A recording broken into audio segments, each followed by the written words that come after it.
Good afternoon, ladies and gentlemen. I, C.S. Pooja Shukla, welcome you all to the 22nd episode of Talk on my Facebook page. And today, in this 22nd episode, we have a very special guest with us, and he is Mr. Sanjay Mehta. So, Thank Sanjay, welcome to our program. बहुत बहुत नमस्कार आप सबको, बहुत बहुत धन्यवाद and thank you पूजा जी, आपने मुझे इनवाइट किया इस कार्यक्रम में। जी, welcome. Sanjay holds master's degree in journalism and mass communication and bachelor's degree in law. Sanjay is also into politics of Jharkhand, and in 2019 Jharkhand Assembly elections, he was youngest candidate who filed the nomination papers for being elected to the Legislative Assembly of Jharkhand. And he's from Barhi Vidhan Sabha. And इसके अलावा जब हम देखते हैं तो अन्ना आंदोलन में इन्होंने बहुत सक्रिय भूमिका निभाई है, और उसी दौरान करप्शन फ्री इंडिया जो अभियान चला था उससे ये जुड़े, और जी, इंडिया अगेंस्ट करप्शन, हाँ, इंडिया अगेंस्ट करप्शन अभियान से ये जुड़े। और अभी जब हम बात करते हैं तो कुछ लोगों ने इन्हें झारखंड के सोनू सूद का के नाम का भी कुछ ऐसा खिताब दे रखा है, क्योंकि बहुत महत्वपूर्ण भूमिका जो है इन्होंने निभाई है। और लॉकडाउन के समय में घर भेजो अभियान इन्होंने चलाया है, और जो भी बाहरी मजदूर, जो झारखंड से जो मजदूर बाहर गए थे, उनको फ्लाइट से वापस लाने का जो इनकी जो मुहिम थी, उसके बारे में हमने जो खबरें और चर्चाएं जो है वो न्यूज चैनल्स पे और न्यूज़पेपर्स पे देखी है। तो कुल मिलाकर कहें तो ये बहुत ही सराहनीय कार्य में जुटे हुए हैं। ये रिसर्चर भी हैं, शोध भी करते हैं, और इनके तमाम शोध वगैरह और उससे जो संबंधित चीजें हैं वो समय समय पर अखबारों में उनको स्थान मिलते रहता है। और आज संजय हमारे बीच है एक बहुत ही महत्वपूर्ण विषय पर बात करने के लिए, और वाकई अगर हम कहें तो ये एक ऐसा विषय है जिससे ये जुड़े हुए भी हैं। So today Sanjay is here for giving his talk on very important and pertinent topic, and that topic is migration and reverse migration of laborers from Jharkhand. So without wasting times of viewer anymore, so now I'll hand over this show to Sanjay. So Sanjay, अब ये show आपका है और आप अपना talk दें, और मैं आपसे वापस क्वेश्चन आंसर सेशन में जुड़ूंगी। So over to you Sanjay. मेरे साथियों, सबसे पहले आप जितने लोग भी इस वक्त इस मेरे लाइव सेशन को देख रहे हैं, और पूजा शुक्ला जी को बहुत बहुत आभार और धन्यवाद कि उन्होंने इस विषय पर मुझे बोलने का मौका दिया। साथियों, जब हम माइग्रेशन की बात करते हैं, पलायन की बात करते हैं, तो हम इसे देखते हैं कि ये काफ़ी वर्षों से एक ऐसी समस्या रही है राजनीतिक और सामाजिक जीवन में हम लोगों के समक्ष, और तमाम राजनीतिक पार्टियों के समक्ष या फिर सत्ता के समक्ष इसका आज तक समाधान कुछ ठोस तरीके से हमारे सामने नहीं निकल करके आया है। और इसका एक असली स्वरूप हम सबको देखने को मिला लॉकडाउन के दौरान, जब 24 मार्च 2020 को भारत में जब लॉकडाउन अनाउंस हुआ, तो हमने देखा कि मजदूर जो बाहर कमाने गए थे, अपने रोज़गार की तलाश में गए थे, वो सड़कों पर हम लोगों को बहुत ही अलग अलग तरीके से उनकी स्थितियां देखने को मिली। कोई ट्रक में, कोई साइकिल से, कोई बाइक से, कोई ऑटो से, या फिर जो भी सुविधा जिन्हें मिल पाई, कोई पैदल ही घर की ओर चल पड़ा। कुछ लोग रास्ते में ही उनका देहांत हो गया, कई लोगों ने हृदय गति रुकने से दम तोड़ दिया। तो बहुत एक हृदय विदारक दृश्य हम लोगों ने पिछले 4-5 महीने में देखा। तो इस विषय पर जब मुझे पूजा जी ने बोला कि आपको बोलना है, तो फिर मैंने देखा कि चूँकि झारखंड एक ऐसा स्टेट है, आप जब झारखंड और बिहार देखेंगे, और चूँकि झारखंड जो है सो पहले दक्षिण बिहार का इलाका हुआ करता था, तो आप बिहार और झारखंड दोनों को देखेंगे तो इस क्षेत्र में पलायन बहुत अधिक है। और जब 29 मार्च को 24 मार्च के लॉकडाउन के बाद जब मैंने हेल्पलाइन शुरू किया तो मुझे काफ़ी कॉल्स मजदूरों के आए जो राज्य से बाहर कमाई के लिए अपने रोजगार के लिए गए थे। तो मैंने एक बात फील किया कि उनके समक्ष सच में परेशानियां बहुत अधिक हैं, और जो सबसे अधिक परेशानी इस लॉकडाउन के दौरान मजदूरों के समक्ष जो जो मजदूर पलायन किए थे वो जो देखने को मिला, वो ये मिला कि वो कहीं ना कहीं एक दैनिक मजदूर की तौर पे काम कर रहे थे। एक मैं अपना अनुभव शेयर करना चाहता हूँ। तेलंगाना के एक किसी रंगा रेड्डी एक डिस्ट्रिक्ट से मुझे एक मजदूर ने फ़ोन किया, और वो किसी एक रेलवे के पुल के प्रोजेक्ट में काम कर रहे थे, और कोई उसे एक बिहार का ठेकेदार उन्हें ले गया था काम करवाने के लिए, और वो धनबाद के रहने वाले थे। तो मैंने उनसे एक सवाल किया कि आप घर आना चाह रहे हैं, ठीक है, लेकिन मैं ये जानना चाहता हूँ कि आपकी कमाई कितनी है और आप रोज कितनी कमाई करते हैं। तो उन्होंने कहा कि रोज यहाँ पे 250 रुपये मिलते हैं। और ये मैं सुन करके दंग रह गया कि कोई आदमी 250 रुपये कमाने के लिए वो तेलंगाना के एक स्टेट में जा कर के झारखंड से और मजदूरी का काम कर रहा है। तो सच में आप जब पलायन को देखेंगे तो ये बहुत हृदय विदारक है, क्योंकि ये मजदूरों के संदर्भ में हम बात कर रहे हैं। अब अगर कोई नौकरी के लिए पलायन हुआ या किसी की नौकरी लग गई और वो वहाँ पे जाकर के शिफ्ट हो गया या फिर अपनी लाइफ को उस एरिया में सेटल कर लिया, तो ये एक अलग मसला है। लेकिन जब हम पलायन को मजदूरों के संदर्भ में देखते हैं तो पूरे राष्ट्रीय परिप्रेक्ष्य में, पूरे भारत के परिप्रेक्ष्य में आपको ये देखने को मिलेगा कि जो दृश्य है वो बहुत ही आपको दुख पहुंचाने वाला है और गमगीन करने वाला है। तो इस दौरान जब मजदूरों को ये समस्या आई तो फिर मैंने ये फैसला किया कि नहीं, इन मजदूरों को ऐसे हम नहीं छोड़ सकते। हमारे लोग हैं और जो परिजन पैदल जा रहे हैं, इनके मन में कहीं ना कहीं सत्ता के प्रति या समाज के प्रति या समाज के जो अग्रणी लोग हैं उनके प्रति उनके मन में एक भाव उत्पन्न होगा कि जब ऐसी विषम परिस्थितियां उत्पन्न हुई तो हमारे और आपके लिए कोई नहीं आया। इवन सरकार भी फेल हो गई क्योंकि पब्लिक ट्रांसपोर्ट सारे बंद हो गए थे। तो देश के लोगों को इस हाल में नहीं छोड़ा जा सकता था। तो फिर मैंने अपना एक हेल्पलाइन अनाउंस किया कि जो भी मजदूर कहीं भी फंसे हुए हैं आप मुझे कॉल कर सकते हैं, और उस कॉल के बाद अगर हम सक्षम हुए तो आप तक मदद पहुंचाएंगे। तो शुरुआती दौर में हम लोगों ने और हमारी टीम ने राशन पहुंचाने का काम किया। हम उनके सामने ग्रॉसरी के आइटम्स पहुंचाते थे, चावल, दाल वगैरह, खाने की जो सामान होती थी, खाद्य सामग्री कच्चे तौर पे पहुंचा रहे थे।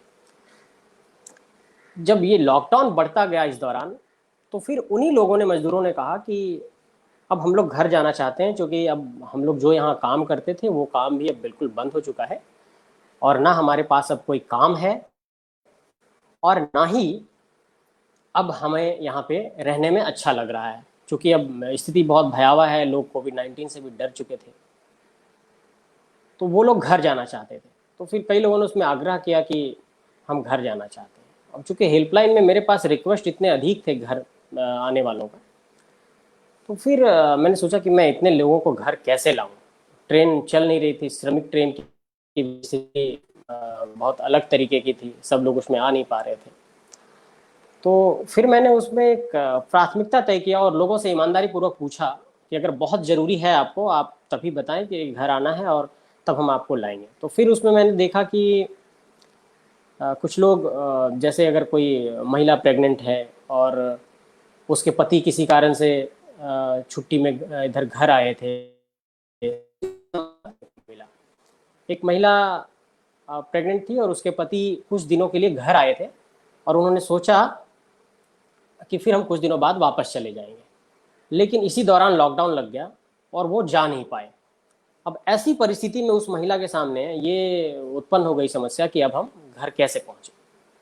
तो कुछ ऐसे ऐसे केस मुझे मिले जिसमें फिर मैंने एक प्रायोरिटी लिस्ट बनाया, एक प्राथमिकता सूची हमने तैयार की कि किन मजदूरों को लाया जाना चाहिए, और फिर धीरे धीरे करके हम लोगों ने उनकी इंडिगो में, एयर इंडिया में, गो एयर में, जिसमें भी हम लोगों को सुविधा हुई, फिर हम लोग इसको धीरे धीरे लेकर के आए। तो मजदूरों को ये जो लाने का जो अनुभव रहा और उनका उनकी जो परेशानियां रहीं, वो बिल्कुल एक नया दृश्य और एक नया व्यू और एक नया विजन मुझे मजदूरों के प्रति सोचने के लिए दिया। और इस दौरान मैंने झारखंड के एक आंकड़े को देखा कि झारखंड सरकार ने 6,89,000 मजदूरों का एक आंकड़ा जारी किया था जुलाई के महीने में, इसी जुलाई 2020 में, कि इतने मजदूर वापस झारखंड आ गए हैं। तो फिर जो मजदूर घर पहुंचे थे, उससे कुछ लोगों से मैंने बात की कि क्या आप लोग घर पहुंच गए तो आप लोगों को कुछ काम मिल गया है या फिर आप लोग घर में बैठे हैं। क्योंकि जो मजदूरों को मैंने लाया था वो मुझे कॉल करके, हमारी हेल्पलाइन में कॉल करके कहा करते थे कि आप कुछ काम दिला दीजिए, हम लोग कुछ काम करना चाहते हैं, घर में भी आए हैं तो बैठे हुए हैं और हम लोगों को बहुत दिक्कत हो रही है। तो ये जो 6,89,000 का जो सरकार ने आंकड़ा जारी किया है, तो ये वैसा आंकड़ा है जो सरकार के पास रजिस्ट्रेशन होकर के आंकड़ा पहुंचा। लेकिन जो लोग अलग अलग माध्यमों से आए, पैदल आ गए या फिर गाड़ी से आए, जैसे भी आए, उन लोगों का आंकड़ा सरकार के पास शायद नहीं है। तो मुझे लगता है कि कम से कम जितने सरकार के माध्यम से लोग आए हों, तो उससे 2 गुना और लोग आए होंगे। मुझे लगता है कि 12 से 14 लाख लोग अब तक झारखंड में अलग अलग राज्यों से पहुंच चुके हैं। और इसमें अधिकांश ऐसे लोग हैं जो मजदूर ही हैं या उसी श्रेणी में आते हैं। कोई टेलरिंग का काम कर रहा हो या फिर कोई मजदूरी का काम कर रहा हो, कोई सी फैक्ट्री में काम कर रहा हो। अभी जो इतने लोग हैं, ऐसे तो झारखंड में रोजगार की समस्या बहुत विकट है। अब जब रोजगार को हम देखते हैं और फिर ये 14 लाख लोग आ गए, तो ऐसे में सरकार के सामने चुनौती तो जरूर है। सरकार ने कहा कि मनरेगा जैसी योजनाओं के माध्यम से हम लोगों को रोजगार देने की कोशिश कर रहे हैं और मनरेगा के कार्यों में लोगों को हम एंगेज करेंगे ताकि उनको कुछ काम मिल सके। लेकिन आप जब पूरे सरकारी तंत्र के मैनेजमेंट को देखेंगे, उसके एग्जीक्यूशन और इम्प्लीमेंटेशन मॉडल को देखेंगे, तो ये आपको साफ तौर पे प्रतीत होगा कि मनरेगा जैसी योजनाओं में भी बहुत बड़े स्तर पर एक ऐसा मैकेनिज्म डेवलप हो गया है जिसमें मजदूर ना के बराबर ही कमाई कर पाते हैं और 193 के आसपास शायद उनकी मजदूरी है। तो वो बहुत ज़्यादा ऐसा नहीं है कि वो अपने जीवन में कुछ उस मजदूरी के माध्यम से कर सकें। किसी तरीके से वो जिंदा रह सकते हैं या फिर चावल दाल खा करके किसी तरह से अपनी ज़िंदगी गुजार सकते हैं। लेकिन मजदूरों के मामले में अगर हम देखते हैं, गरीबों के मामले में देखते हैं, तो हम सिर्फ उन्हें जिंदा रहने के लिए नहीं छोड़ सकते हैं।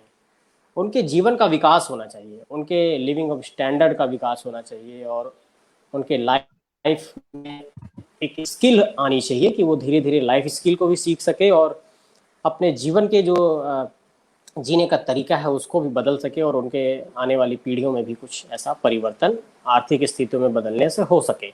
इस विषय पर भी हम लोगों को सोचना होगा। देखिए, अगर किसी मजदूर को हम स्किल देते हैं या फिर उसको अगर ट्रेंड करते हैं, तो हम ये मानते हैं कि वो मजदूरी से जितनी कमा रहा है, शारीरिक मजदूरी से जितनी कमा रहा है, अगर उसके मजदूरी में थोड़ा स्किल जुड़ जाए, अगर कौशल का उसको थोड़ा प्रशिक्षण मिल जाए, तो वो कुछ बेहतर कर सकता है। इस पे मेरे मन में कई बार ऐसे विचार आए कि आखिर इन मजदूरों में ऐसे कौन लोग हैं जिसको कुछ, तो फिर मैंने कुछ ऐसे मन में एक विचार आया कि देखिए, कुछ मजदूर मुझे बताया कि हम लोग टेलरिंग का काम करते हैं, पैंट सीते हैं या शर्ट सीते हैं कुछ कंपनियों के लिए। तो अगर सरकार इन सब चीज़ों पे ध्यान देती है, जैसे आप सपोज देख लीजिए कि झारखंड में सपोज जितनी कंपनियां हैं या फिर जिन लोगों ने मॉल्स वगैरह खोला है, जो बड़ी कंपनियां हैं, पैंटालून्स हो गई, बिग बाजार हो गया या फिर ट्रेंड्स हो गया, मैक्स हो गया, ऐसे जितने भी मॉल्स हैं, विशाल मेगा मार्ट है, तो ये कहीं ना कहीं अपने जो प्रोडक्ट्स हैं वो सब शहरों से मंगा रहे हैं। और वो जो शहरों में जो वो उनका प्रोडक्ट तैयार हो रहा है, वो हमारे ही आसपास के मजदूर लोग जा करके उसको तैयार कर रहे हैं। वो शर्ट्स जो सी रहे हैं हमारे यहाँ के मजदूर सी रहे हैं, हमारे यहाँ के टेलर सी रहे हैं जा करके। हाँ, या बाकायदा उनको वहाँ पर कुछ एक प्रशिक्षण मिला तो वो कर रहे हैं। अगर सरकार कुछ कंपनियों के समक्ष ऐसा कुछ प्रस्ताव रखे कि देखिए, आप लोग जो काम शहरों में हमारे ही मजदूरों से करा रहे हैं, ऐसा कुछ आप झारखंड में भी कर लें ताकि उनको यहाँ काम मिल जाए, तो टेलरिंग जैसे काम में भी कुछ एक इस तरह का हम लोग सोच सकते हैं कि ऐसा कुछ बदलाव आ सकता है। मैं नहीं कहता कि ये संभव है कि नहीं, बट सरकार इस पर कुछ विचार कर सकती है निजी क्षेत्र के कंपनियों के साथ मिल करके। मैं ऐसा इसलिए कह रहा हूँ कि जितने भी मजदूर जा रहे हैं निश्चित तौर पे वो निजी क्षेत्र में काम कर रहे हैं, वो निजी कंपनियों में काम कर रहे हैं, कोई सरकारी नौकरी में नहीं है। सरकारी नौकरी में जो है उसके समक्ष तो वो परेशानी उत्पन्न होगी ही नहीं अपने जीवन की। तो जो निजी कंपनियों में मजदूर के तौर पे काम कर रहे हैं, उनको अगर हम अपने ही राज्य में अगर उनको कुछ मौका दें तो उनके समक्ष एक ऐसी मतलब आदर्श स्थिति आएगी कि वो अपने लाइफ को फिर ठीक कर सकेंगे। एक और पूजा जी का मेरे समक्ष सवाल था कि आपने राजनीति में आने का फैसला क्यों किया, और ऐसा क्या कारण था कि आप राजनीति में आए। और उन्होंने ये भी सवाल मुझसे एक बार पूछा था कि क्या राजनीति में इससे पहले आपके परिवार में कोई थे, या फिर आप ऐसे पहले व्यक्ति हैं जो अपने परिवार से राजनीति में आए हैं। पहला सवाल तो ये था कि आप राजनीति में क्यों आए। मेरा ये मानना है कि आज की जो युवा पीढ़ी है और हम जितने लोग हैं जो ये 2-3 दशकों से जो पूरा ये हम लोग सब कुछ देख रहे हैं, और ये जो नई पीढ़ी पूरी तैयार हुई है 18 से 30 के बीच वाली, इस पीढ़ी में हम देखते हैं कि पॉलिटिक्स को लेकर के उनके बीच एक घृणा एक जन्म ले ली है। वो आमतौर पर ये कहते हैं, आज मैं किसी भी यूथ से अपने फ्रेंड सर्कल्स में भी पूछता हूँ तो वो कहते हैं कि नहीं, कोई एक साधारण सी नौकरी कर लेंगे लेकिन राजनीति में नहीं जाएंगे, और राजनीति मुझे पसंद नहीं है, बहुत गलत चीज़ है, पॉलिटिक्स जो है वो बहुत अब डर्टी हो चुकी है। मेरे साथियों, मेरा ये मानना है कि अगर आपको लगता है कि ये पॉलिटिक्स बहुत ख़राब हो चुकी है तो आपको पॉलिटिक्स में आकर के ही उसको बदलना होगा, क्योंकि ये आपको स्वीकार करना चाहिए कि इस मुल्क के भीतर, इस देश के भीतर या किसी भी देश के भीतर वहाँ की जो नीतियाँ तय होती है वो सरकार और राजनीति से ही तय होती है। उनको बदल नहीं सकते। तो एक बार मैंने सोचा कि अब चूंकि ऐसे विचार हैं मन में और मुझे लगता है कि सोसाइटी के लिए कुछ किया जाना चाहिए, तो फिर मैंने पॉलिटिकल प्लेटफॉर्म को चुना और मैंने चुनाव लड़ने का फैसला किया। और फिर मैंने 2019 के तो इसलिए मैंने ये फैसला किया कि युवा पीढ़ी को अब राजनीति में दखल देना होगा और खुद को ये साबित करना होगा कि नहीं, आज की युवा पीढ़ी भी राजनीति में आकर कुछ कर सकती है और बदलाव का सपना देख सकती है। तो मैंने बदलाव का सपना देखा है और उसके लिए लगातार अभी प्रयासरत हूँ। संघर्ष जारी है और आगे देखते हैं भविष्य में क्या होता है, बट राजनीति में रह करके अब समाज के बीच बना रहूँगा और समाज अपना ध्यान देता रहूँगा। जब तक ये सवाल है कि क्या राजनीति में वही आ सकता है जिसके परिवार से कोई राजनीति में है, मैं इस सवाल से बिल्कुल इत्तेफाक नहीं रखता। राजनीति में हर कोई आ सकता है और दखल दे सकता है और चुनाव लड़ सकता है जिसके परिवार का राजनीति से कोई संबंध ना रहा हो।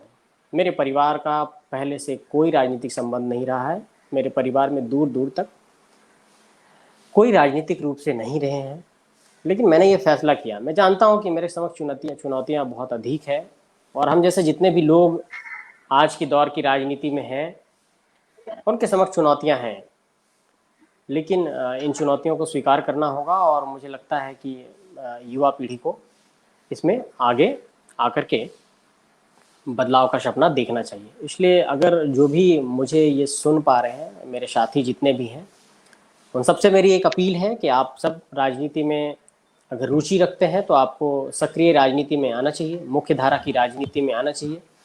और जब तक आप चुनावी राजनीति में नहीं आएंगे, इलेक्टोरल सिस्टम में नहीं आएंगे, तब तक ये बदलाव का जो सपना है, ये जो चेंज करने का सपना है, वो बहुत मुश्किल है। क्योंकि जो नए विचार हैं वो युवा पीढ़ी के नए विचारों का लाभ आज की राजनीति को मिलना चाहिए। इसलिए मैं चाहता हूं कि युवा पीढ़ी राजनीति में आए और इसलिए फिर मैंने ये फैसला किया है। जी पूजा जी। जी, बहुत बहुत आभार मैं आपको सबसे पहले कहूंगी संजय जी कि आपने जो भी आपने देखा इस लॉकडाउन के पीरियड में कि मजदूर जो है वो किस प्रकार पैदल चल के या कैसे परेशानियों को वो झेल रहे थे और किस प्रकार उन्होंने जो ये बुरा समय है ये देखा। और फिर आपने, क्योंकि कोई भी इंसान जब दिक्कत में होता है तो सबसे पहला स्थान जो उसे याद आता है वो होता है उसका घर, उसका प्रदेश, उसका परिवार, उसके लोग, तो कैसे उन लोगों को आपने उनके अपनों से मिलाया, उनको घर पहुंचाया, इसके लिए आपकी जितनी भी प्रशंसा की जाए वो कम है। और आज जिस तरीके से आपने उन बातों को साझा किया, मुझे लगता है कि जो भी लोग यहाँ हमसे आज जुड़े हुए हैं, उन लोगों को जो सच्चाई है उस सबका पता चला होगा। और ये भी आपने ये भी कहा कि आप राजनीति में क्यों आए हैं, आपके परिवार से पहले कोई राजनीति में था या नहीं था।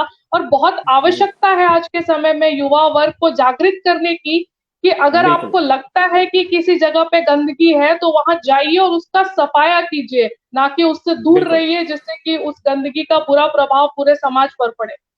और आप कुछ और प्रश्न है संजय जी जो मैं आपसे पूछना चाहती हूँ।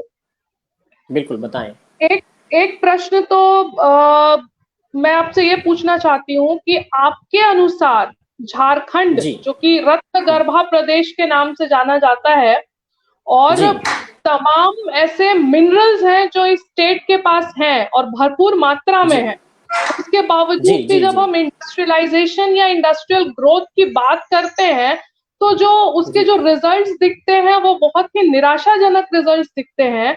तो आपको क्या आपके अनुसार से ऐसी क्या चीजें हैं जो झारखंड राज्य के प्रगति में, इसके विकास में बाधक बन के आज भी खड़ी है? बहुत अच्छा सवाल है। और झारखंड के संदर्भ में जब भी बातें होती है झारखंड की राजनीति को लेकर या झारखंड की सियासत को लेकर के, तो ये बहुत कॉमन सा सवाल है। हर जगह ये सवाल पूछा जाता है कि ऐसा क्या कारण है कि झारखंड में इतने मिनरल्स होने के बावजूद भी सीधे अर्थों में आप ये कह सकते हैं कि एक अमीर राज्य में गरीब लोग हैं। जो प्रकृति प्रदत्त रूप से अमीर है उस राज्य में गरीबी चरम सीमा पर है। मैंने आपको शायद मैं ये बताना चाह रहा हूँ कि पिछले 2016 की बात है, मैं सारंडा में लगभग 3 महीने था। सारंडा इस एशिया का साल वृक्षों का सबसे बड़ा फॉरेस्ट रीजन है और वहाँ पे ट्राइबल्स रहते हैं झारखंड के। मैंने 3 महीने का वक्त वहाँ गुजारा था। मैंने देखा कि वहाँ steel authority of India limited का माइंस है, उषा मार्टिन की माइंस है, और आयरन ओर के काफ़ी उधर माइंस मैंने देखा। और झारखंड के आप जिस कोने में भी चले जाएं, बड़का गांव हजारीबाग चले जाइए, कुजू चले जाइए, रामगढ़ चले जाइए, आप लातेहार चले जाइए, आप गोड्डा चले जाइए, आप बरही में भी आइए तो वहाँ रियाडा की भूमि में कई कंपनियों ने अपना उद्योग स्थापित किया है। तो कहीं ना कहीं आप देखेंगे कि उद्योग और माइंस और प्लांट्स के जो काम है वो चल रहे हैं झारखंड में बहुत पहले से ही, और कुछ नई कंपनियों ने भी अब अपनी ये प्रवेश किया है राज्य के भीतर। अब इसमें एक सवाल ये है देखना कि जब भी कोई कंपनी आती है, तो जब भी माइनिंग होती है या कोई कंपनी आती है, तो सबसे पहला सवाल खड़ा होता है विस्थापन का। तो जब लैंड एक्विजिशन होता है तो लोग विस्थापित होते हैं। तो ये जो विस्थापन के बाद जो रिहैबिलिटेशन का जो प्रोसेस है उसमें बहुत बड़ी खामियां हैं। जो कंपनियां हैं वो जमीन लेकर के माइनिंग तो कर रही हैं, लेकिन वो फिर पुनर्वास पर सोचती नहीं है। और चूंकि सरकार भी जो है उस पर गंभीर नहीं रहती, इसलिए आप देखते हो कि झारखंड में लगातार विस्थापन और पुनर्वास के मसले पर बहुत लगातार आंदोलन होते आए हैं। जी। अब जब उसमें नौकरियों की बात आती है तो चूंकि झारखंड में साक्षरता दर भी कम है, बहुत ऐसे कम लोग हैं जो फर्स्ट ग्रेड और सेकंड ग्रेड में नौकरियों में किसी कंपनी में स्थान बना पाए। तो कंपनियां ये शर्त लगाती हैं कि हम जो भी आपको काम देंगे वो मजदूरी वाले ग्रेड में देंगे, फर्स्ट और सेकंड वाले ग्रेड में तो हम आपको नौकरी नहीं दे सकते हैं झारखंड के लोगों को, क्योंकि भाई हमारे पास तो स्किल चाहिए, हमें ट्रेंड लोग चाहिए मैनेजमेंट संभालने के लिए। तो कंपनियां क्या करती हैं कि बाहर से अपने लोगों को वो बुला लेती हैं। अब जो भी काम थोड़ा बहुत मिलता है वो मजदूरी वाले ग्रेड में ये लोग देते हैं। बहुत जगहों पे ऐसा है कि मैंने देखा है कि मजदूर भी उन लोगों ने बाहर से भी मंगा रखे हैं, मीन्स मजदूर को भी वो झारखंड से नहीं ले रहे हैं। ये इसलिए हो रहा है कि जब हम एडमिनिस्ट्रेटिव और गवर्नमेंट के लेवल पे कंपनियों के बीच के संबंधों को देखते हैं तो वो कहीं ना कहीं हमको दिखाई पड़ता है कि सरकार और कंपनियों के बीच में एक अघोषित तरीके से वो एक ऐसी एक मित्रता हो जाती है, या आप उसे कह सकती हैं कि एक ऐसा साठगांठ है कि उसमें पूरी तरह से वो पब्लिक का जो इंटरफेयर है, जो डिमांड है, वो गौन पड़ जाता है। उस पर सरकार भी ध्यान नहीं देती। आप देखिएगा कि मुझे याद है कि बड़का गांव में कई बार गोलियां चली, लोग परेशान हुए, कितने लोग मर गए जमीन के आंदोलन में। वहाँ पे बहुत सारा माइनिंग को लेकर के और एनटीपीसी के प्रोजेक्ट को लेकर के बहुत सारे आंदोलन हुए वहाँ पे। लेकिन आज भी आप देखिए कि अगर आप जब देखेंगे लोगों की स्थिति माइनिंग वाले एरिया में, तो आपको बहुत दयनीय हालात में भी लोग मिलेंगे वहाँ पे। मीन्स उनकी स्थिति खराब हो गई। क्योंकि देखिए मेरा एक मानना ये रहा है कि अगर किसी की ज़मीन, आप किसी की लैंड को एक्वायर करते हैं, अगर उसकी किसी ज़मीन का भू अर्जन करते हैं, तो आप जब किसी की भूमि ले लेते हैं तो आप समझिए कि एक पूरी पीढ़ी का आपने एक रोकथाम कर दिया। मतलब वो जमीन पीढ़ी दर पीढ़ी ट्रांसफर होती चली जाती। आपने एक बार मुआवजा दिया और उसके पुनर्वास की भी कोई व्यवस्था नहीं की और उसको उस जमीन से फिर आपने बेदखल कर दिया। अब चूंकि क्या है कि फाइनेंशियल मैनेजमेंट भी एक बड़ा मसला है। मजदूर गरीब किसान परिवार के लोग हैं, उनको आपने कुछ मुआवजा दे भी दिया तो वो वित्तीय प्रबंधन के अभाव के कारण वो पैसे को कहीं खर्च कर देते हैं या उसका प्रबंधन नहीं कर पाते। तो फिर उनसे ज़मीनें भी छिन गई, उनका पैसा भी चला गया और वो फिर जिंदगी में दो राहे पे खड़े हो जाते हैं। तो ऐसी बहुत सारी सामाजिक और ऐसी सरकारी स्तर पर भी समस्याएं हैं जिस पे हम लोगों को विश्लेषण करने की ज़रूरत है। क्योंकि विस्थापन और पुनर्वास तो झारखंड में बहुत बड़ा मसला है और ये बेरोजगारी जो है वो विस्थापन के कारण भी बहुत बड़े स्तर पर जन्म लिया है। जी। जी एक एक और सवाल जो मेरे दिमाग में आ रहा है इस वक्त, और मुझे लगता है कि बहुत सही होगा आपसे यहाँ पूछना, कि बताइए। लॉकडाउन काल में अगर श्री हेमंत सोरेन की जगह संजय मेहता अगर मुख्यमंत्री होते, तो फिर जी कैसी नीतियां बनाते वो मजदूरों को वापस लाने के लिए और ये देखने के लिए कि झारखंड में कोरोना का प्रभाव सबसे कम। देखिए, जहाँ तक मजदूरों को घर लाने की बात है तो इसमें आप जब देखेंगे राज्य सरकार की भूमिका को और केंद्र सरकार की भूमिका को, ये काम इसलिए चैलेंजिंग हो गया क्योंकि सरकार ने पूरी तरह से पब्लिक ट्रांसपोर्ट को बंद कर दिया। और उसके बाद आप देखेंगे कि जब ट्रेनें बंद हो गई, एयरपोर्ट्स भी कुछ समय के लिए बंद हो गए थे और बसों वगैरह के लिए भी बहुत परेशानी आ रही थी। और उसके बीच में एक ये भी रूल रेगुलेशन आ गया कि अगर कोई भी किसी एक स्टेट से दूसरी स्टेट से जर्नी करना चाह रहा हो, इंटर स्टेट अगर जर्नी करना चाह रहा है, तो उसे एक पास बनवाना होगा और उस पास में और उस बस में भी सोशल डिस्टेंसिंग के रूल को फॉलो करते हुए आपको आना होगा। मीन्स अगर आप 50 लोग एक मजदूर एक बस में लाना चाहते हैं तो उसमें सिर्फ 25 लोगों को आपको लाना होगा। मजदूरों को लाने के दौरान मैंने कई बार सोचा कि मैं बस से लेकर के आऊँ। फिर मैंने जब उसको कैलकुलेट किया कि मैं एक बस की बुकिंग करता हूँ, फिर सोशल डिस्टेंसिंग के रूल पे उसको लाता हूँ, तो फ्लाइट की टिकट और फिर बस के टिकट और उसके बस में फिर 3 दिन का समय आने जाने का, फिर बस को वापस भेजना, तो मैंने कैलकुलेट किया कि उससे बेहतर है कि फ़्लाइट से ही लोगों को ले आया जाए। तो देखिए राज्य सरकार के लिए भी ये चुनौतीपूर्ण काम इसलिए था क्योंकि मुझे लगता है जहाँ तक कि केंद्र सरकार ने जो लॉकडाउन लगाया उसने जी। कुछ पूर्व पूर्व सूचना नहीं दी देश के लोगों को कि ऐसा कुछ होने वाला है। सिर्फ 22 तारीख को जनता कर्फ्यू का ऐलान करने के बाद एक दिन का टाइम हुआ, 24 से पूरे देश को लॉकडाउन कर दिया गया। जो जहाँ थे वहीं फंस गए। अगर पब्लिक ट्रांसपोर्ट की स्थिति सही होती या फिर पब्लिक ट्रांसपोर्ट ओपन होता तो लोगों को लाने में परेशानी नहीं होती। आप जहाँ तक आप जी। कह रहे हैं कि हेमंत हेमंत सोरेन की तुलना में आप किस रूप में मजदूरों को लाते, देखिए जब किसी के पास सरकार होता है और सरकार की पूरी व्यवस्था होती है तो उसके पास तो पूरी मशीनरी है। आपके पास आईएएस हैं, आईपीएस हैं, आप राज्यों से कम्युनिकेशन अच्छे से डेवलप कर सकते हैं। आप एक दूसरे राज्य से मजदूर को लाना है तो उसके लिए आप तुरंत सब कुछ कर सकते हैं। इसमें सबसे बड़ा जो एक समस्या मुझे आ रही थी कि मजदूरों को एक जगह से कलेक्टिव रूप से उनका डेटा कैसे लिया जाए। तो राज्य सरकार ने एक एप्लीकेशन डेवलप किया था, लेकिन उस एप्लीकेशन को डेवलप करने और उसको चालू करने में भी लगभग 3-4 दिन का समय लग गया था। मेरा मानना ये है कि अगर आपके पास पूरी सरकार और मशीनरी है तो मजदूरों को जिस रूप में झारखंड में लाया गया, मैं ये नहीं कहता हूँ कि नहीं लाया गया, उनको लाया गया और सरकार ने अपने स्तर से प्रयास किया, लेकिन इससे भी बेहतर तरीके से कुछ और प्रयास करके लाया जा सकता था। लोगों को बसों के माध्यम से नज़दीकी राज्यों से लाया जा सकता था। जैसे कुछ मजदूर जो यूपी में फंसे थे, जो बंगाल में फंसे थे, जो नज़दीकी राज्यों में फंसे थे, उनको बसों के माध्यम से लाया जा सकता था। मेरा मानना है कि अभी भी कुछ ऐसे मजदूर हैं जो फंसे हुए हैं। मुझे कल एक कॉल आया है मुंबई से कि मैं मुंबई में फंसा हुआ हूँ, हम 4 लोग हैं, घर आना चाहते हैं, और मैंने जी। आज उनका टिकट बुक किया है, वो अब अगले 1-2 दिनों में घर आ जाएंगे। तो अभी तक ये परेशानी समाप्त नहीं हुई है। ये अभी तक परेशानी जारी है, क्योंकि कई लोगों का काम छूट गया है। तो इस सवाल पर मेरा जवाब यही है कि सरकार का प्रयास ठीक ठाक था, उससे बेहतर भी किया जा सकता था।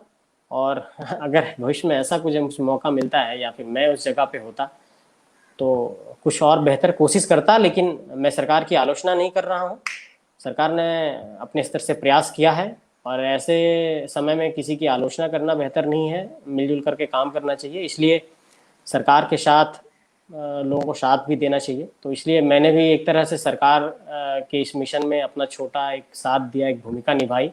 देखिए, जो मजदूर राज्य से बाहर से झारखंड आ गए, उसके मन में ये, चूंकि किसी मजदूर ने मुझे देखा नहीं है, वो सिर्फ फोन से संपर्क हुआ और उनको मैंने लाया है, तो कहीं ना कहीं मजदूर ये जानते हैं कि कोई झारखंड से लाया, तो फिर वो सरकार की आलोचना भी भूल जाते हैं जब वो घर आ जाते हैं। तो जी मुझे, चलो मैं घर तो आ गया, सरकार की आलोचना उस स्थिति में होती है जब वो बहुत परेशानी में हो और उसकी समस्या का समाधान ना हो। तो वहां से एक क्रिएट होता है, क्रिटिसिज्म का जो वे है वहां से क्रिएट होता है। तो जब मैंने लाया तो ये आप कह सकते हैं कि सरकार के मशीनरी को भी थोड़ा बहुत हेल्प हुआ। जो आलोचना होती, उस आलोचना को थोड़ा, उसका जो एक स्तर है उसको मैंने कम करने की कोशिश की। भले ये प्रयास हमारी टीम की तौर पे किया गया, लेकिन जब कोई मजदूर राज्य के बाहर होता है तो वो राज्य को देखता है, वो ये नहीं देखता है कि हेमंत सोरेन ला रहे हैं या संजय मेहता ला रहा है। अब हेमंत सोरेन लाए या संजय मेहता लाए, मजदूर ये जानता है कि हमारे राज्य से मुझे बुलाया गया और अब मैं अपने राज्य पहुंच चुका हूं। जी तो ये उसकी एक फीलिंग होती है, क्योंकि मजदूर उस लेवल पे वो नहीं जानना चाहते हैं, वो जानना चाहते हैं कि मुझे लाया कौन, मैं घर पहुंचा हूं कि नहीं। जी जी। और मुझे बहुत प्रसन्नता हो रही है यह देखकर कि इस लॉकडाउन के समय में जब बड़े बड़े जो राजनेता हैं वो राजनीतिक रोटियां सेकने में अपना समय दे रहे हैं, ऐसे में आपने जो कार्य किया है आप उसे भी सरकार के कार्यों से जोड़ करके देख रहे हैं। और आपने किसी की आलोचना नहीं की, बल्कि आपने बस ये कहा कि आपने इस कार्य को कैसे किया है। और चूंकि आप इस राज्य से हैं, इसलिए एक राज्यवासी के तौर पर और एक ऐसे जी। इंसान के तौर पर जिसने राजनीति में कदम रखा है, आपकी भी ये जिम्मेवारी है कि आप उन मजदूरों को वापस लाए। बहुत बहुत बढ़िया आपका जवाब था संजय। और यही कारण है कि जो पढ़े लिखे लोग हैं और चीजों को समझने वाले लोग हैं, उनका राजनीति में आना बहुत आवश्यक है। देखिए, ऐसा है कि जब जब कोई भी त्रासदी आती है, जब आपदा आती है, तो जो राजनीति है वो बिल्कुल उसको सामाजिक स्वरूप में बदल जाना चाहिए। वो विद्वेष और द्वेष की राजनीति वहां नहीं होनी चाहिए। वो जी राजनीति फिर ये होनी चाहिए कि हम सब कलेक्टिव रूप से, सामूहिक रूप से हम लोगों की कैसे मदद कर सकें। क्योंकि कई लोग जब मुझे फोन करते थे तो वो मुझसे कहते थे कि आप हेमंत सोरेन के ऑफिस से बोल रहे हैं क्या। तो मैं उन्हें बोलता था, ठीक है, आप परेशानी बताइए, आपकी समस्या हम दूर कर लेंगे। तो वो कहते थे कि आप जी हेमंत सोरेन के ऑफिस से बोल रहे हैं। तो मैं कहता था, हाँ हाँ बोल रहे हैं, बोलिए, कोई बात नहीं। अच्छा, तो सर जी हमको घर आना है तो आप बुला लीजिए। तो फिर मैं उसे घर बुला लेता था। उसके बाद कहीं ना कहीं कई मजदूर अभी भी ये जानते हैं कि भले मैंने लाया, बट उनको लगता है कि सरकार लेकर के आई है। तो मैंने कभी वो कोशिश नहीं किया उनको बताने का, क्योंकि मजदूर है, वो घर आ रहे हैं और ये जरूरी भी नहीं है। लोगों को काम होना चाहिए और लोग घर पहुंचे। इसलिए मैं कह रहा हूँ कि चूंकि मैं झारखंड से हूँ और मैं झारखंड में पला बढ़ा हूँ, झारखंड में मेरी शिक्षा भी हुई है, और जब ऐसी त्रासदी और ऐसी विपदा आई तो बतौर झारखंडी, बतौर भारतीय, मेरा ये पहला कर्तव्य बनता है कि मैं अपने लोगों के लिए सामने आऊं, और जो मैं कर सकता हूं, जो मेरी क्षमता है, जो मेरा सामर्थ्य है, उसको अपना योगदान समाज के भीतर देना चाहिए। ये सबकी जिम्मेवारी है। और अगर हम ये कहते हैं कि सिर्फ सरकार की जिम्मेवारी पे अगर हम सब चीजों को छोड़ देते हैं, ठीक है, सरकार की भूमिका हमसे अधिक हो सकती है, उसकी भूमिका इस रूप में हो सकती है कि वो व्यापक पैमाने पर कुछ बड़े पहल लेकर के आए। लेकिन अगर हम ये कहें कि सारी चीजों को सरकार को कर देना चाहिए, तो ये संभव नहीं है। जब तक कि सामूहिक उसमें सहभागिता नहीं होगी, लोगों का सहयोग नहीं होगा, तब तक सरकार भी विफल हो जाएगी। तो इसलिए फिर जी मैंने ये फैसला किया कि नहीं, इस रूप में आना चाहिए। फिर मैंने ये घर भेजो अभियान की शुरुआत की इसकी। जी। जी। संजय, एक प्रश्न जो मुझे लगता है युवाओं के लिए उससे यहाँ पूछना बहुत आवश्यक है कि बताइए। बचपन के संजय की अगर हम बात करें, जब संजय एक नन्हा बालक था, तो जी क्या जी। कभी उसके उसके दिमाग में क्या कभी ये बातें आती थी कि उसे राजनीति में जाना है? क्योंकि अमूमन बच्चे डॉक्टर इंजीनियर बनने का सपना देखते हैं, राजनीति के बारे में शायद ही कोई बच्चा सोचता हो। तो आपके दिमाग में आ, क्या बातें चलती थी उस वक्त?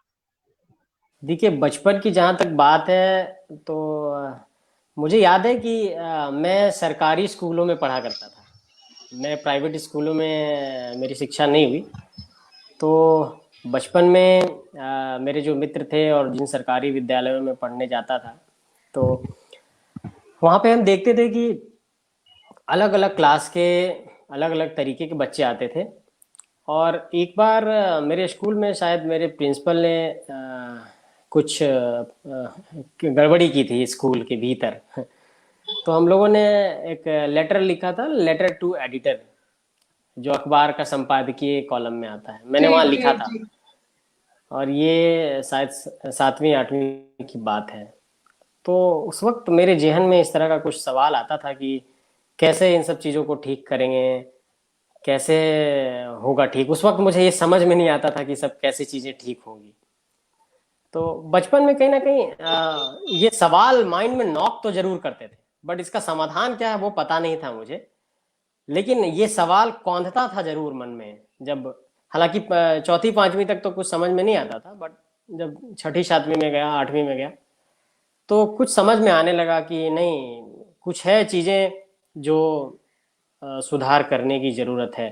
जैसे बचपन में मेरे मन में एक बात आती थी कि पता नहीं ये कितना मेरा सोचना तार्किक है, बट बचपन में ऐसा सोचता था कि जब सड़क पे जाम लगती थी या फिर कोई अगर कोई पुलिस चालान काटती थी किसी ड्राइवर का, तो मैं सोचता था कि ये रोड सरकार ही बनाई है, सरकार की ही खराब रोड के कारण जाम लग रहा है, और फिर पब्लिक का ही चालान काट दिया जा रहा है। ये सब माइंड मन में आते थे कि सरकार ही गलती कर रही है, सरकार ही खराब रोड बनाई, उसके कारण रोड जैम लगा, उसके बाद किसी ने ट्रैफिक रूल तोड़ा, फिर उसको ही फिर फाइन कर दिया गया। फिर मैं सोचता था कि रोड चौड़ा करने की जिम्मेवारी तो सरकार की है। तो इस तरह के सवाल बचपन में आते थे मन में, मतलब प्रैक्टिकल चीजों को देख करके। ये बचपन में कुछ फीलिंग्स थे मेरे अंदर सामाजिक रूप से, जो मैं भी आपसे शेयर किया। जी, मतलब बचपन से ही आपके अंदर कहीं न कहीं रुचि थी चीज़ों को लेकर, और जो तमाम प्रश्न थे वो आपके दिमाग में आते थे। और मुझे हाँ जहाँ तक लगता है कि यही वो प्रश्न थे जिन्होंने आपको इस तरफ आने के लिए प्रेरित किया। संजय, अमूमन देखा जाता है कि जब व्यक्ति पढ़ लिख लेता है, डिग्री आ जाती है, मास्टर्स की डिग्री आ गई, बैचलर्स की डिग्री आ गई लॉ में आपके पास, उसके बाद जब आप अन्ना आंदोलन से जुड़े, चलिए वो भी अच्छी बात है। लेकिन जिस दिन आपने अपने परिवार के सदस्यों को बताया कि अब मैं नौकरी नहीं करना चाहता, मैं राजनीति में आना चाहता हूँ और जी। मैं सक्रिय रूप से राजनीति से जुड़ना चाहता हूँ, तो आपके घर के लोगों का रिएक्शन क्या था उस दिन? वो आपके साथ खड़े थे या आपके विरोध में थे? हाँ नहीं, ये बहुत अच्छी बात है कि चूंकि मेरे प्रेरणा मेरे पापा हैं, तो उन्होंने बोला कि अच्छी बात है, अच्छा फैसला है, और बिल्कुल आना चाहिए, और आओ संघर्ष करो। और जब तुम अब ये फैसला ले ही लिए हो, और जब तुमने पढ़ाई कर ली है, तो जो पढ़ाई तुम्हारे पास है वो तो तुम्हारे पास ही है, वो तो अब कोई छीन नहीं सकता है तुमसे। तो जीवन में अब जब भी तुम्हें कुछ मिलेगा, तो उससे आगे की ही चीजें मिलेंगी। अगर तुमने लॉ कर लिया है और तुमने पढ़ाई कर ली है, तो तुम्हारे पास जितना है उतना तो तुम कभी भी कुछ कर ही सकते हो।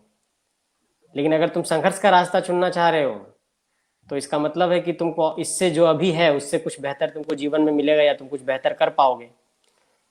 तो उनकी इन सब बातों ने काफी मुझे प्रेरित किया। और मुझे याद है कि जब मैं नॉमिनेशन करने जा रहा था इलेक्शन कमीशन में, उस दिन माँ ने मुझे तिलक लगाया, मुझे उन्होंने प्यार किया और फिर मुझे नॉमिनेशन के लिए भेजा। तो पूरे परिवार का बहुत सहयोग रहा। मैं इलेक्शन कैंपेन में जाता था तो माँ लंच बॉक्स बना करके देती थी, फिर इलेक्शन कैंपेन के दौरान गाड़ी में ही मैं कुछ कुछ खा लेता था। सुबह 6-7 बजे निकलता था तो रात के 12-1 बजे तक घर पहुंचता था। तो परिवार वालों का बहुत सहयोग रहा। मेरे दोस्तों का भी बहुत सहयोग रहा और काफ़ी समाज के लोगों ने भी सहयोग किया और इस कारण से फिर मैं इस चुनाव को लड़ पाया। हालांकि मैं चुनाव हार गया, लेकिन मुझे इसका दुख नहीं है। मुझे इस बात की खुशी है कि मैं चुनाव लड़ा और मैं कुछ सीखा और सीखने का मौका मिला और राजनीति को काफ़ी करीब से समझ पाया। अब आगे देखते हैं, संघर्ष के मैदान में रहेंगे बने हुए, आगे देखते हैं भविष्य में क्या होता है। जी, जी हमारी और हमारे पेज की और तमाम दर्शकों की शुभकामनाएं आपके साथ है कि आप अगली दफे जब भी चुनाव हो, आप फिर से चुनाव लड़ें और आप चुन करके आए और आप देश, समाज, अपने राज्य की सबकी सेवा करें। संजय, एक और प्रश्न जो यहाँ पर उठता है वह यह है कि जैसे कि आज जिस टॉपिक पे आप यहाँ बोलने आए हैं, जब हम विस्थापित मजदूरों की बात करते हैं या माइग्रेंट जो लेबर है, जो हाँ माइग्रेंट जो हाँ आपके जिनका पलायन हुआ है इस राज्य से, हाँ आपको ऐसा आपने आपके दिमाग में ऐसा कुछ चलता है क्या? ऐसा कहा जाता है कि चैरिटी बिगिंस एट होम।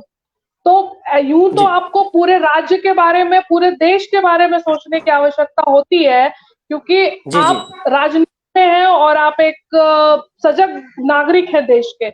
लेकिन जी सबसे पहले पहला जो शुरुआत इंसान करने की सोचता है वो अपने घर से करने की सोचता है। तो जी बरही विधानसभा क्षेत्र के लिए आपकी जी क्या कार्य योजना है कि वहां से भी काफी ऐसे मजदूर हैं जो बाहर जाते हैं काम करने, क्योंकि वहां रोजगार का अभाव है। तो जी जी आपको जी क्या मैं लगता है कि ऐसे क्या-क्या चीजें वहां की जानी चाहिए जिससे कि वहां रोजगार जो है वो ज्यादा मात्रा में वहां पे उपलब्ध हो, ज्यादा रोजगार हो तो वहां से लोग कम बाहर जाए? देखिए, रोजगार और उसकी संख्या को लेकर मूल तौर पे आपका ये सवाल है कि बरही के लोगों को रोजगार उस क्षेत्र में कैसे मिल पाए। देखिए, जी, पहली बात तो ये है कि जब आप पूरे झारखंड के में देखेंगे और अगर हम बरही को देखते हैं तो अपनी बरही विधानसभा के बारे में जब हम बात करते हैं, आप ये देखेंगे कि जो माइग्रेशन, चूंकि कई लोग बरही मुझे फोन किया था कि हम घर आना चाहते हैं और मैंने बरी के भी कुछ मजदूरों को लेकर के घर तक उनको पहुंचाया। अब आप इसमें जहां तक रोजगार की बात है तो बरी के क्षेत्र में एक रियाडा की भूमि है जहां पे कुछ कंपनियां स्थापित हुई हैं अभी। हिंदुस्तान पेट्रोलियम कॉरपोरेशन लिमिटेड, और उसके बाद फिर कई ऐसी कंपनियां आई हैं, कुछ प्लांट लग रहे हैं, गैस बॉटलिंग प्लांट है। अब ऐसी कंपनियां वहां स्थापित हुई हैं तो ये कंपनियों का भी ये एक सामाजिक उत्तरदायित्व है कि जिन लोगों के जमीन पर आप अपने प्लांट और अपने फैक्ट्री की स्थापना कर रहे हैं, आप प्राथमिकता के आधार पर वहां के लोगों को नौकरी दें। लेकिन ये तो हो गया कि भाई कंपनी आई तो ये आप रोजगार की बात कर रहे हैं, लेकिन मूल तौर पे इन लोगों को यहाँ रोजगार कैसे दिया जाए। मैंने पहले भी कहा था कि देखिए, सबसे बड़ी जो समस्या है वो कौशल प्रशिक्षण को लेकर के है। जब तक लोग कुशल नहीं होंगे तब तक उनको काम मिलने में भी मुश्किलें आएंगी। शारीरिक तौर पे मिट्टी काटने की मजदूरी मनरेगा जैसे कामों में सब लोग नहीं कर सकते हैं, और ये व्यवहारिक तौर पे सही भी नहीं है कि सारे लोग मनरेगा के जाकर के काम करें और सरकार ये पल्ला झाड़ ले कि मनरेगा में काम दे दिया है, अब सब लोगों को खाना मिल गया। तो मेरी जो ये योजना है, सबसे पहले बरही के क्षेत्र में मैं ये चाहता हूं कि यहाँ के लोगों का एक डेटाबेस हम सबसे पहले तैयार करें। कितने प्रशिक्षित मजदूर हैं, कितने अप्रशिक्षित लोग हैं, और हालांकि मेरा इस पर काम भी चल रहा है। जैसे सपोज आप इसको इस तरह से देखते हैं कि अगर हमारे पास अगर ड्राइवरों की संख्या, गाड़ी के चालकों की संख्या 5 लाख या 2 लाख के आसपास है। अब आप देखिए कि ऐसी कुछ कंपनियां हैं जैसे ओला है, उबर है, धीरे धीरे इनका बाजार बढ़ भी रहा है और इन कंपनियों को प्रशिक्षित ड्राइवर भी चाहिए होते हैं और उनकी सैलरी भी जो है वो ठीक ठाक रहती है कि एक ड्राइवर भी अच्छी ज़िंदगी उन कंपनियों में गुजार लेता है। तो अगर हम इस तरह का कुछ वर्कफोर्स तैयार कर सके, सपोज हम ओला को 2000 ड्राइवर, तो इस तरह से क्या होगा कि झारखंड जैसे क्षेत्र में, जैसे आप देखिए रांची में ओला आ गई है, धनबाद वगैरह में भी शायद ओला की एंट्री हो गई है। इन सब जगहों पे कहीं ना कहीं इनकी जरूरत है, लेकिन जो हमारे लोग हैं वो इन चीजों के बारे में अवगत नहीं है कि उनको ये कैसे करना है। तो वो एक प्रोसेस का एक चैनल हम लोगों को डेवलप करना होगा। तो इन लोगों को काम दिलाने के लिए मैं एक प्रोसेस चैनल को डेवलप करने की भी सोच रहा हूँ कि ये वो संपर्क कहाँ करेंगे, उनका एक चैनल क्या होगा ताकि इनको कुछ काम मिल सके। ये मेरी कार्य योजना है। और दूसरा मैं एक देखता हूँ अपने क्षेत्र में, आज तक ये बहुत बड़ा दुर्भाग्य है, झारखंड को अलग हुए 20 साल भी हो गए। आप देखिए कि इन 20 सालों में जिन हमारी बहनों ने जो शिक्षा ग्रहण की, तो उनके पास ये सुविधा नहीं थी कि अपने क्षेत्र में वो किसी एक अच्छे महिला कॉलेज में एडमिशन लेकर के और अपनी पढ़ाई कर सके। आज तक हमारे क्षेत्र में कोई विमेंस कॉलेज नहीं है, बरही में एक भी विमेंस कॉलेज नहीं है। तो ये चूंकि शिक्षा तो बहुत बुनियादी सवाल है, तो इसलिए विमेंस कॉलेज जैसे विषय पर भी मैं सोच रहा हूँ कि कैसे इस क्षेत्र में कोई बड़े कॉलेज की स्थापना हो और सरकारी स्तर पर इस पर भी कुछ पहल हो। तो मेरी जो पूरी प्राथमिकता है वो पहला तो एजुकेशन को लेकर के है कि अगर भविष्य में मुझे कुछ ऐसा मौका मिलता है तो सबसे पहले एजुकेशन और एम्प्लॉयमेंट पे मैं जोर दूंगा। और इस विषय पे काम करने के लिए सिर्फ कहने भर नहीं, चूंकि सारे लोग ये सब कहते हैं, तो सिर्फ कहने भर नहीं लेकिन जमीनी तौर पर मैं ये करने की कोशिश जरूर करूंगा। और फिलहाल अभी इस पर मेरी सिर्फ कार्य योजना तैयार हो रही है। पिछले 2-3 सालों में इसको मैं मूल रूप देने की कोशिश करूंगा। जी जी। कोविड को लेकर के जितना मैं जानती हूँ, आपने एक अलग ही मुहिम चला रखी है। आपका कहना है कि जी कोविड जैसे बीमारी कुछ है ही नहीं, और कई दफे जी आश्चर्य भी होता है इस बात को देखकर कि जितनी बातें आप पहले से कहते आ रहे हैं, और जब उन जी बातों जी के साक्ष्य के रूप में जब आप न्यूज़पेपर की कटिंग लगाते हैं, या तमाम वो जी बातें जो है वो किसी मीडिया चैनल से या न्यूज़पेपर से जब रिपोर्ट होती हैं, तो ऐसा लगता जी है जी कि ये बातें तो आप पहले से कह रहे थे। तो मुझे लगता है इन्हीं सब चीजों के बाबत यहाँ एक प्रश्न है आपके लिए कि हाँ। कोविड के बारे में इनका राय क्या है। आप बताएं, घनश्याम राय जी आ, पूछ रहे हैं आपसे। घनश्याम राय जी, कोविड के संदर्भ में मेरी राय बिल्कुल अलग है। और ये जो डिबेट है वो माइग्रेशन को लेकर, इसका 2 इंटरव्यू मेरे फेसबुक पेज पर है, आप उसे एक बार देखिए। लेकिन मैं सिर्फ आपको यही कहूँगा कि कोविड-19 से आपको डरने की जरूरत नहीं है, और ये एक वैश्विक स्तर पे अलग तरीके की कुछ कार्य योजना है। और अभी जिस जीवन को हम जी रहे हैं वो उस कार्य योजना का एक मॉक ड्रिल है। आप इसको इस रूप में समझ सकते हैं कि न्यू वर्ल्ड ऑर्डर और न्यू नॉर्मल के मॉक ड्रिल से हम गुजर रहे हैं। और ये हमें एक प्रैक्टिस कराई जा रही है कि इस तरीके की जिंदगी जो है अब हमारे लाइफ का एक हिस्सा बनने वाला है। और आने वाले वक्त में डिजिटल चीज़ों पे हमारी निर्भरता जो अभी है वो एक अपने एक अलग स्तर पे होगी। और जो कोविड को डेटा को लेकर के अगर आपको कुछ कंफ्यूजन है कि 20 लाख लोगों का आंकड़ा हो गया और ये सब कुछ हो गया, तो ये एक ट्रायल है। और आने वाले भविष्य में पूरे देश में सभी लोगों का एक डिजिटल हेल्थ कार्ड बनाने की भी योजना है। और इसके भीतर कई ऐसे सवाल हैं जो मैं लगभग 2-3 घंटे भी बोलूंगा तो आपको नहीं बता पाऊंगा, क्योंकि बहुत सारी चीजें हैं इसके अंदर। मैंने लगभग 2-3 हम हजार उसके पेज लिए संजय लिख को फिर किसी एपिसोड में आमंत्रित करेंगे। जी हाँ, इसलिए मैं चाहता हूँ कि ये भटके नहीं सवाल, इसलिए मैंने घनश्याम राय जी जी को बोला कि मेरे पेज पे जा करके वो उसका उत्तर देख सकते हैं। बट उनको एक जी सलाह है कि वो कोविड से ना डरे बस। जी।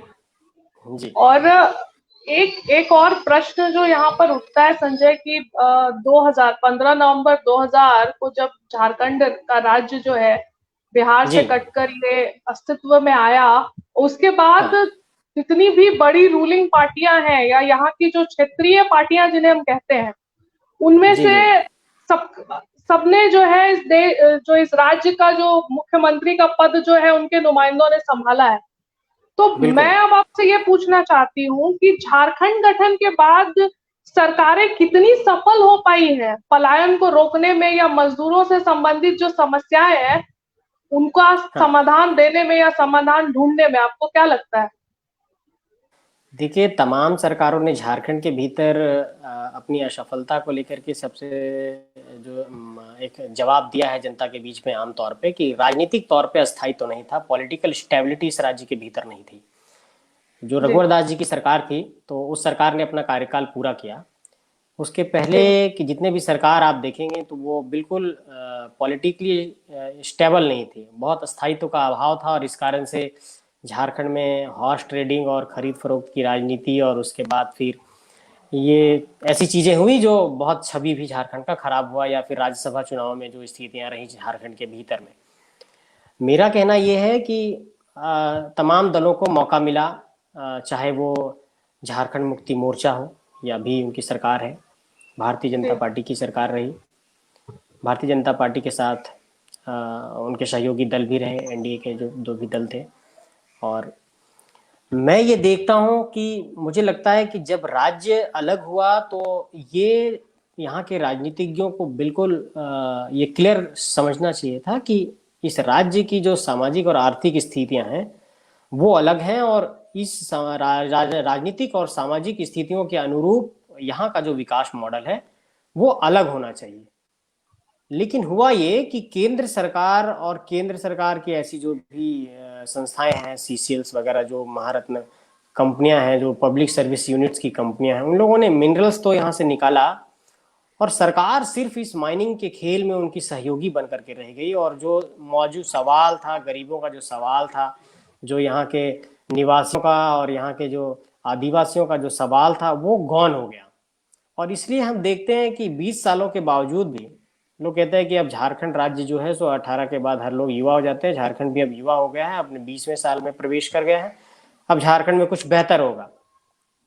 लेकिन ये विफलता सिर्फ इसलिए हो गई क्योंकि एक विकास का अपना कोई मॉडल आज तक हम लोग डेवलप नहीं कर पाए। क्योंकि झारखंड का जो विकास मॉडल होना चाहिए था वो एक यूनिक मॉडल होना चाहिए था, जो राज्य के भीतर बनाई जानी चाहिए थी, और राज्य के लोगों से उसमें लोगों का जन भागीदारी होनी चाहिए थी, लोगों की राय होनी चाहिए थी, लोगों का मशवरा होना चाहिए था।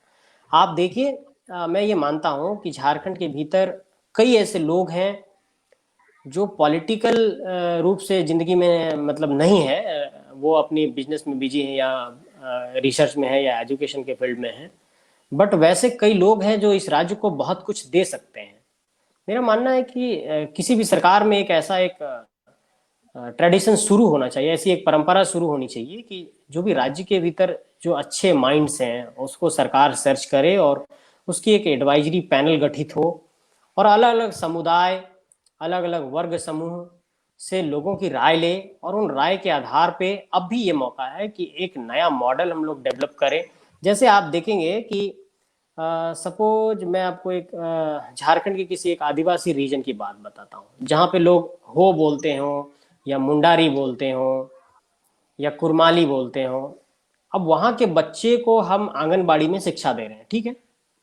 अब चूंकि वो बच्चा अपने रीजनल लैंग्वेज को ज्यादा समझता है, वो हो को ज्यादा समझता है, मुंडारी को ज्यादा समझता है, तो जब हम किसी एजुकेशन मॉडल को बनाते हैं प्राथमिक स्तर पर, हालांकि ये न्यू एजुकेशन पॉलिसी जो आई है उसमें इस बात को कही गई है, इसलिए मैं इसको कह रहा हूँ, मैं उसके इस पहलू का स्वागत कर रहा हूँ कि जो प्राथमिक शिक्षा से पूर्व जो प्री स्कूलिंग होगी उसमें 3 साल पहले बच्चों की एंट्री की बात कही गई है, कि मीन्स बच्चा पहली कक्षा में जाएगा, पहले 6 साल में जाता था, अब 3 साल में वो पहले प्री स्कूलिंग करेगा, और फिर छठे साल में वो पहले क्लास में जाएगा। जी तो इस तरह का जो मॉडल है वो अपनाया जाना चाहिए था, क्योंकि जो बच्चा अपने घर में पल बढ़ रहा है जिस भाषा के साथ, तो प्राथमिक तौर पे अगर आंगनबाड़ी जैसी जगहों पर भी उसको अगर ऐसा कुछ माहौल मिलता है कि अपनी भाषा में वो कुछ सीख सके, फिर धीरे धीरे उसको मेन स्ट्रीम एजुकेशन में, मुख्य धारा की शिक्षा में उसको लाया जाए। तो ये बहुत अलग अलग तरीके की चुनौतियां हैं। आप झारखंड में 20 किलोमीटर अलग एरिया में जाइए, आपको तुरंत अलग भाषा मिलेगी, अलग तरीके का माहौल मिलेगा। तो इस पे बहुत बड़े एक शोध की जरूरत है, और एक नए मॉडल को विकसित करने की जरूरत है। अभी क्या हो रहा है कि हम एक मॉडल हमारे पास आता है, कोई दिशा निर्देश आता है, हम उसको फॉलो करने में लग जाते हैं, और चूंकि सामाजिक स्थितियां अलग हैं, आर्थिक स्थितियां अलग हैं, चुनौतियां भी अलग हैं, वो फील्ड पे इम्प्लीमेंट नहीं हो पाती है, उसके बाद हम फेल हो जाते हैं। जी जी बहुत बहुत ही अच्छा जवाब था आपका। आपने बिल्कुल सही कहा, क्योंकि हमारा स्टेट जो है बेसिकली वो ट्राइबल पॉपुलेशन यहाँ ज्यादा है, ट्राइबल जी पॉपुलेशन वाला स्टेट है। आज जैसे विश्व आदिवासी दिवस भी है, तो जो भी जी यहाँ के रहने वाले जो आदिवासी वही सच्चे वासी हैं अगर देखा जाए तो, इस पृथ्वी के, जी जिन्होंने आज भी जो प्रकृति को लेकर के और संसाधनों को लेकर के जो आदरपूर्ण व्यवहार होना चाहिए, हम सही तौर पे जी कहें तो वही वही जाति है, जिसने वही जनजाति है या वही आदिम जनजाति है जिन्होंने उसे बरकरार रखा है। और बिल्कुल, इसमें कोई हम संदेह नहीं है। जी, हम मॉडर्नाइजेशन के नाम पे अभी जो नीतियां बनती है उसमें देखते हैं कि उनको उनकी जड़ों से दूर करने की कोशिश वहां पे अनचाहे हो जाती है, हाँ चाह कर भी ऐसा नहीं करना चाहता। क्योंकि किसी भी मंदिर के, जैसे हम जीर्णोद्धार की भी बात करते हैं मान लीजिए, तो इसका मतलब यह हाँ नहीं होता है कि हम उसे तोड़कर टाइल्स, मार्बल और तमाम चीजों को से उसे सजा दें, तो उसकी जो हम्म, प्रासंगिकता है या जो उसकी मूल जो सौंदर्यता थी वही जब खत्म हो जाएगी तो फिर ऐसी सुंदरता का क्या बिल्कुल। अर्थ है। तो यहाँ भी इसी जी बाबत अलग मॉडल बनाने की आवश्यकता है कि उनको उनकी जड़ों से हाँ जोड़कर रख करके उनका विकास किया जाए, तभी इस राज्य का और यहाँ रहने जी, वाले लोगों का जो संपूर्ण विकास है वो मैं यही कहना संभव है। चाह रहा था। जी। मैं यही कहना और चाह रहा था आपसे, यही कहना चाह रहा था। आज जो आप यहाँ आए संजय, और आपने इतनी अच्छी चर्चा की, इतनी अच्छी बातें बताई हमारे व्यूअर्स के बीच में, आपने जो मत थे वो रखे, और इसके लिए मैं आपको शुक्रिया कहती हूँ। मेरी इच्छा तो थी कि ये और चलता, ये जो एपिसोड था, लेकिन समय की पाबंदी है और समय अब यह इशारा कर रहा है कि हम अपने इस कड़ी को जी जी समापन की तरफ ले जाए। तो जी एक आखिरी सवाल होगा मेरा, जिसका जवाब भी छोटा सा ही होगा, बहुत बड़ा जवाब नहीं होगा मैं जितना समझती बताइए हूँ। उसके बताइए। बाद फिर मैं जो है आपका शुक्रिया अदा करते हुए मैं इस आज की जो कड़ी है इसको मैं समाप्त करूंगी। एक सफल जी राजनेता के तौर पे संजय खुद को कहाँ देखना चाहते हैं? शुरुआत तो वस्तुतः दे, एमएलए से होगी या एमपी से होगी, राज्य का मुख्यमंत्री, देश का प्रधानमंत्री, या क्या आप क्या देखना चाहते हैं खुद को? देखिए, सियासत और राजनीति एक दीर्घकालीन तपस्या है। जी और मैं इस तपस्या में हूँ अभी। परिणाम का अभी मैं नहीं सोचता हूँ, कर्म कर रहा हूँ। कर्म कर, फल की चिंता ना कर। यही मेरा अपना टैगलाइन है। बाकी सब कुछ संघर्ष के रास्ते पर हूँ, और संघर्ष ही सब कुछ तय करेगा। भविष्यवाणियों पर बहुत ज़्यादा मैं अभी ध्यान नहीं दूंगा। और जी क्योंकि राजनीति में क्या है कि जब तक जनता और जन समुदाय आपको नहीं चाहती, जन जनार्दन जब तक आपको नहीं चाहेगा, आप लोकतांत्रिक व्यवस्था में, चुनावी राजनीति में बहुत दूर नहीं जा सकते हैं।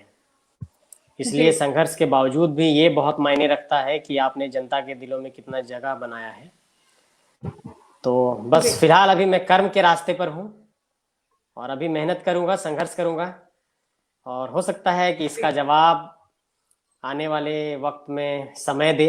जी मैं नहीं बिल्कुल। कहना चाहूंगा अभी कुछ।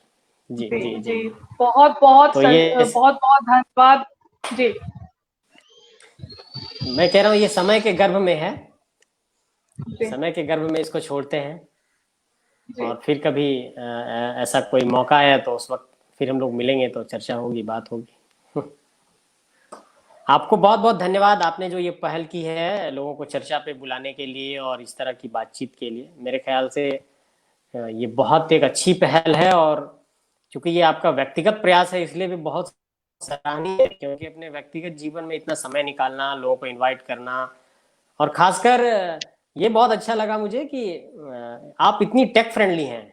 क्योंकि इस आप इस तरीके से बिल्कुल सब कुछ कर लेती हैं, तो बहुत अच्छा लगा कि एक महिला के तौर पे आप इतनी टेक फ्रेंडली हैं, और इस तरह का आपने अभियान शुरू किया, लोगों को बुला रहे हैं चर्चा के लिए। शायद कोई एक सवाल आ गया है, लेकिन जी समय सवाल नहीं नहीं है। है। केंद्रीय विश्वविद्यालय के एक विद्यार्थी है, उनका कहना है कि हाँ बिना फल का सोचे भी काम नहीं करना चाहिए भैया, मैनेजमेंट का फिलॉसफी है। हाँ, नहीं, उनका कहना ठीक है। तो मैं ये कह रहा हूँ कि जब आप कर्म करते हैं तो ये 100% गारंटी है कि उसका फल भी मिलेगा।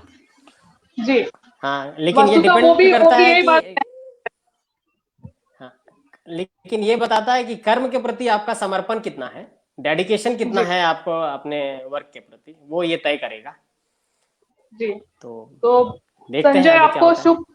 आपको शुभकामनाएं हैं हमारी और हमारे इस पेज की तरफ से और हमारे तमाम व्यूअर्स की तरफ से, कि आप ऐसे ही राजनीति में नित नए जो है आयाम जो है वो अपने बनाते जाएं। आप ऐसे ही प्रगति के पथ पर रहें और ईमानदारी से राजनीति करें, और जिस भी मुकाम तक आप पहुंचना चाहते हैं भविष्य में, उस मुकाम तक आप पहुंचे। और एक वादा मैं आपसे और चाहूंगी यहाँ कि आगे भी हम जब कभी भी हमारी टीम आपको संपर्क करेगी किसी ऐसे विषय पर, मुद्दे पर आकर यहाँ बोलने के लिए, चर्चा करने के लिए, तो मैं उम्मीद करती हूँ कि आप यहाँ आएंगे और अपना समय हमें देंगे। जरूर, बहुत बहुत धन्यवाद आपको। मैं बिल्कुल आऊंगा, आप जब भी बुलाएं। ठीक है, जी, धन्यवाद। बहुत बहुत धन्यवाद, बहुत बहुत धन्यवाद संजय आपका। जी, नमस्कार। नमस्कार, जोहार।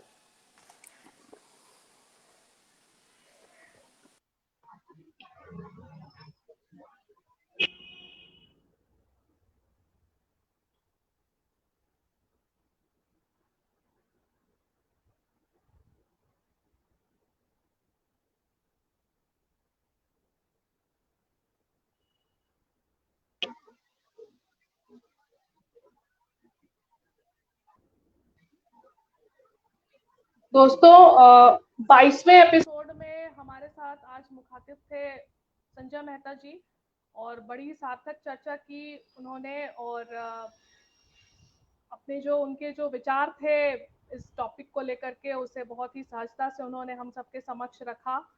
और सही तौर पर अगर कहें तो एक युवा हैं जो राजनीति में बहुत ही प्रशंसनीय जो है वो कार्य में लगे हुए हैं, प्रशंसा योग्य कार्य में लगे हुए हैं, जुटे हुए हैं। और हमारी शुभकामनाएं हैं कि वो इसी प्रकार जो है वो कार्यरत रहें और अपने देश का और अपने राज्य का जो है नाम जो है वो इसी तरीके से रोशन करते रहें। और इन्हीं शब्दों के साथ आप सब दर्शकों का शुक्रिया कहते हुए मैं फिलहाल 1 घंटे के लिए आपसे विदा लेती हूँ। हमसे जुड़े रहिएगा। संध्या 5 बजे फिर एक टॉक है। उस टॉक में हम गांधी जी के, बापू के विचारों के संदर्भ में आज चर्चा करेंगे, बातचीत करेंगे। और तो मिलते हैं 1 घंटे बाद फिर इसी जगह। और जो हमारे आज के गेस्ट हैं सुधांशु शेखर जी, उनसे बात करेंगे गांधीयन फिलॉसफी, गांधीयन थॉट पे शाम 5 बजे से। तो मैं उम्मीद करती हूँ कि आप शाम 5 बजे भी हमसे जुड़ेंगे और चर्चा में, परिचर्चा में आपकी सहभागिता होगी। तब तक के लिए मैं पूजा शुक्ला, रांची झारखंड से आपसे विदा लेती हूँ। नमस्कार, जोहार।